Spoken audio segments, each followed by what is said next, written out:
Isang pinagpalang araw sa ating lahat. So, ngayong araw is June 18, 2024.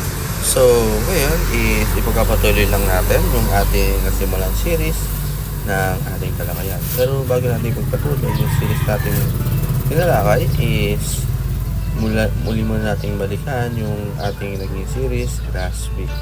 So, yung naging series natin last week ay Trusting God in decision making.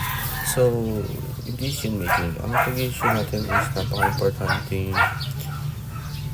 gagawin or importanteng pag-issue dahil yung magiging decision natin is pwedeng ikaw-untong na pwedeng maganda or pwedeng pangit. Kaya kailangan kapag nag-decision making tayo is kailangan natin ng guidance ni Lord. Kailangan natin ng guide ng Panginoon para tayo ay maganda yung kalabasan ng ating magiging desisyon. So, ngayon, yung pagkapatuloy natin series ay Trusting God in Financial Matter. So, financial matter, ito rin yung pwede natin sa pag-aaral, sa pagkukuha natin ng pagkain, sa mga araw-araw na gastusin dito sa mundong ito.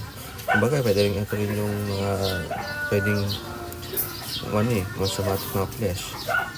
So, ayun, kailangan natin pagkatiwalaan yung ating Panginoon sa financial matter natin na siya. Kung baga siya yung maging manager natin sa mga gawain natin, kaya kailangan magtiwala tayo sa Panginoon na ipoprovide niya lahat ng gusto natin.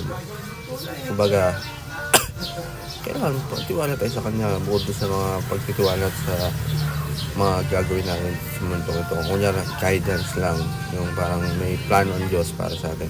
So, bayon verse na tayo natin ng araw, Corinthians chapter 9, verse 6 to 7.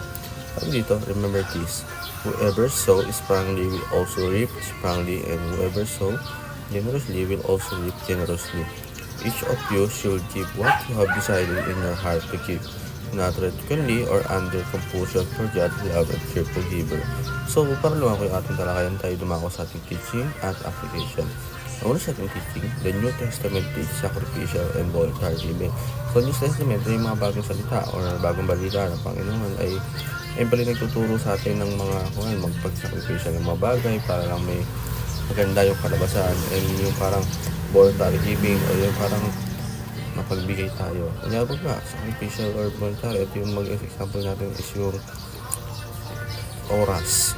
Yung pagbibigay natin ng isang araw or dalawang araw para dun sa Panginoon, pagsamba sa Panginoon. Kasi naman araw-araw natin sabayin. Pero bagay yung pag-church, minsan once a week lang naman yan, gano'n.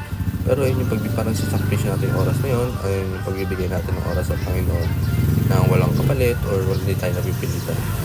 So, sa number 2, the New Testament encourage a cheerful giving. So, a cheerful giving, parang tayong share tayo sa buhay natin. Kung bakit pinaboost pa yung buhay natin para number 3, the New Testament teach voluntary sowing and voluntary reaping. So, sa ating application, practice voluntary sacrifice. So, kung practice tayo ngayon, unti-untiin natin kung dati panay pa rin sarili yung isip natin. Practice natin yung mga voluntary giving na yan. Napaka-importante yan sa mundo ito. Kasi kailangan magpasarili yung ginagawa natin. Number 2, give joyfully out of gratitude. So, lagi tayong maging masaya. Pagkakita natin yung gratitude. Sa kapalito yung lagi natin yung joyfully. Sa last, so voluntary and brave voluntary. So, ay lang ko sa araw. Sana may meron natin sa pagkakas at ang inig. God bless to all.